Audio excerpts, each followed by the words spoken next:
Back in Louisiana, when I was living there, I had an online personals ad. Hi, I'm a marathon running guy-brarian, fan of Moby Dick, looking for the right catch. Yeah, I know, that was me. So, as they say in Louisiana, that dog did not hunt.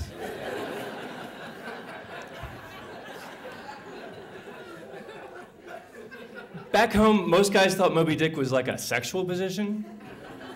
It wasn't. It was a book. And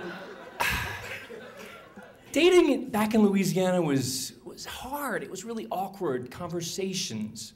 There were these well-meaning guys who answered the ad, and they tried to get me into conversation with Louisiana things like, hey, college football, pickup trucks, deer hunting, and it didn't quite work out because I wanted to talk about Japan or Star Trek or I had this awesome passion that I just kept to myself sometimes, but sometimes I would talk about libraries.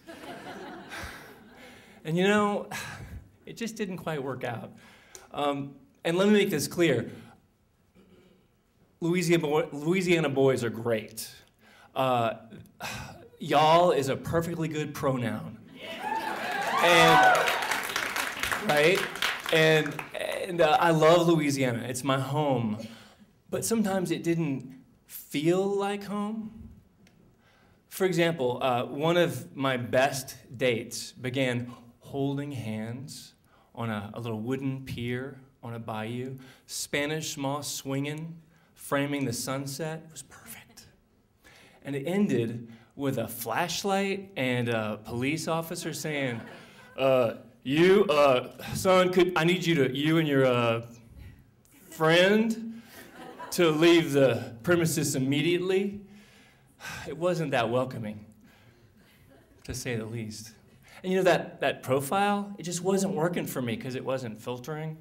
And I thought, I gotta do something different. And I thought, oh, I don't know. I'll drop that ad, and I'll just put up an essay instead. Yeah. So back in school, I had this essay about the cuttlefish, and I loved it. Here's why. So this cuttlefish has skin, color cells that cover its skin, and it's like a high-definition chameleon of the sea. It stalks the crab, its prey, mimicking its surroundings. And when it sees it, it inches up and pulsates with color. And the crab is like breathless, transfixed. And the cuttlefish attacks, and with its 8 arms, it just engulfs it with this undeniable embrace and consumes it. So it's beauty and death. It's perfect for a personals ad. Right? So I posted, no explanation, no pictures, just that. And you know, it works. It actually works. My inbox is full. It's like a sausage fest. The only problem is most guys have the writing ability of SpongeBob SquarePants. Now, being a librarian, that doesn't exactly float my boat. But not Steven. No. Steven's note is like the perfect storm. Perfect content and perfect form. I read your essay online. Normally, I don't care about seafood unless it's fried and on my plate. But now, I want to learn all about it, he wrote. I was stunned. It worked. Stephen in DC and me back in Louisiana. We swapped emails and calls daily for weeks and weeks. Stephen, a dancer who had a thing for me. He thought librarians were kind of sexy. So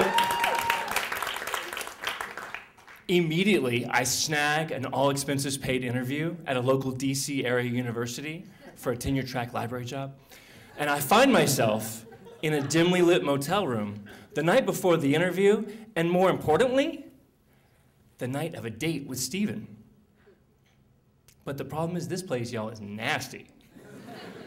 I mean, it's trailer trash nasty, and not like a nice double wide. This place was skanky.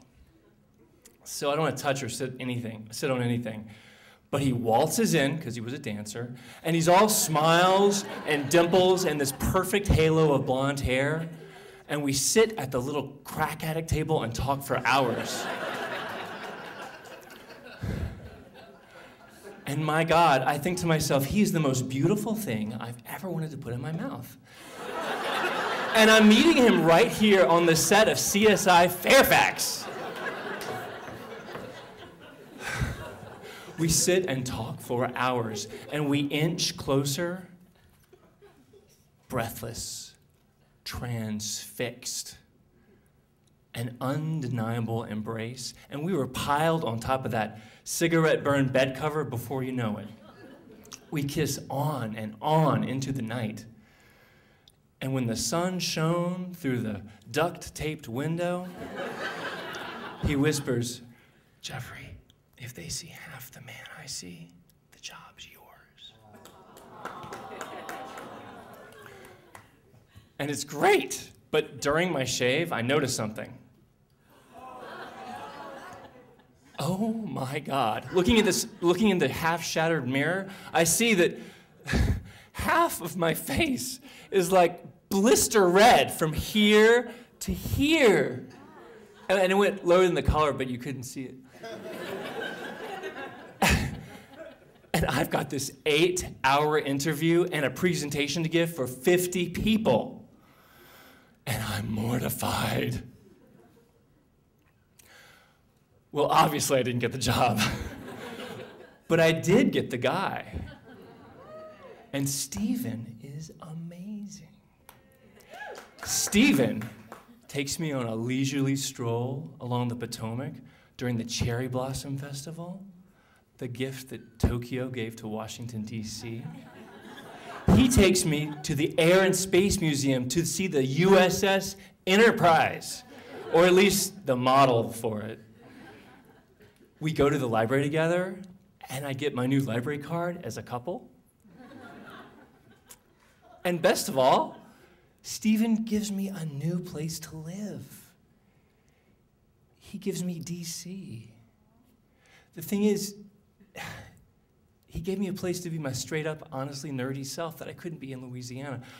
Back home in Louisiana, I was like a fish out of water, but now it was my turn to pulsate.